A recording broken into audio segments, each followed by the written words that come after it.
Dans LabVIEW, on est capable d'utiliser les boucles et structures de programmation qu'on utilise d'habitude dans les langages de programmation contextuels. En faisant clic droit sur le diagramme de bloc, on trouve la palette de structures et on la fixe au diagramme.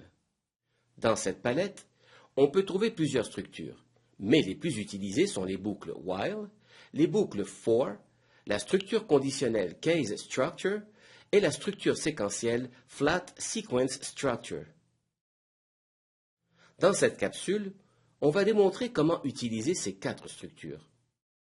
Le code inséré dans la boucle while s'exécute en continu jusqu'à ce que la condition d'arrêt soit vraie. Pour ajouter une telle boucle, on sélectionne l'icône de la boucle et ensuite on définit son emplacement et sa taille en glissant la souris. Ici, on ajoute un bouton d'arrêt en faisant clic droit sur l'icône d'arrêt de la boucle et en choisissant l'option Create Control. Donc, tout le code qu'on met dans cette boucle s'exécutera jusqu'à ce que le bouton d'arrêt soit actionné.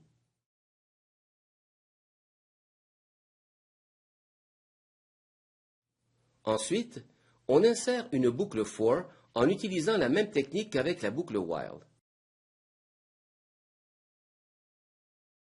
Par contre, le code à l'intérieur de la boucle for s'exécute seulement le nombre de fois spécifié dans l'entrée n. Dans ce cas, on ajoute une constante de 10, donc le code va s'exécuter seulement 10 fois. Maintenant, on ajoute la structure séquentielle. Cette structure a la particularité d'être composée par différents cadres. On pose la structure à l'intérieur de notre boucle for. En faisant clic droit sur le bord, on peut choisir l'option Add Frame After, ce qui ajoute un cadre à notre structure.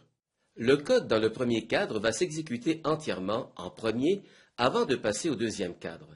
Cette structure est souvent utilisée pour assurer l'exécution du code dans un ordre spécifique.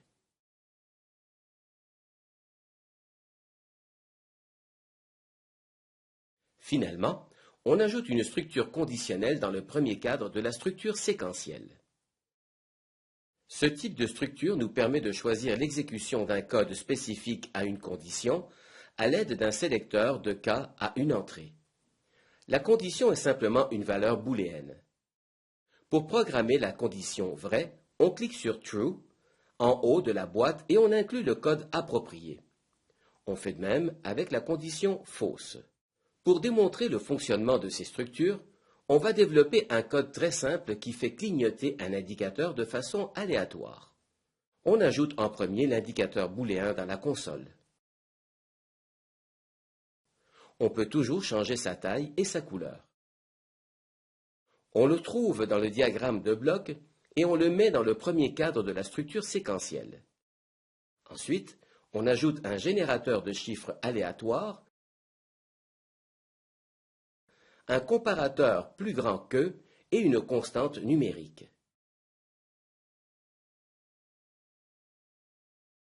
La sortie du comparateur est branchée au sélecteur de cas de la structure conditionnelle. Lorsque le chiffre aléatoire est plus grand que la constante, le code dans la boîte True s'exécute et lorsque le résultat de la comparaison est négatif, le code dans la boîte False s'exécute. Dans cet exemple, le code qu'on met dans la structure conditionnelle est simplement des constantes booléennes pour allumer et fermer l'indicateur. Dans un vrai programme, le code peut être plus complexe. Finalement, on impose une attente de 100 millisecondes dans le deuxième cadre de la structure séquentielle. De cette façon, on s'assure qu'après chaque comparaison de chiffres aléatoires, allumant ou non l'indicateur, le programme fait une pause de 100 millisecondes. Cette séquence va s'exécuter 10 fois car elle est inscrite dans notre boucle for. Par contre, si la condition d'arrêt de la boucle while arrive avant les 10 exécutions, tout le programme s'arrête. Voici un exemple de fonctionnement.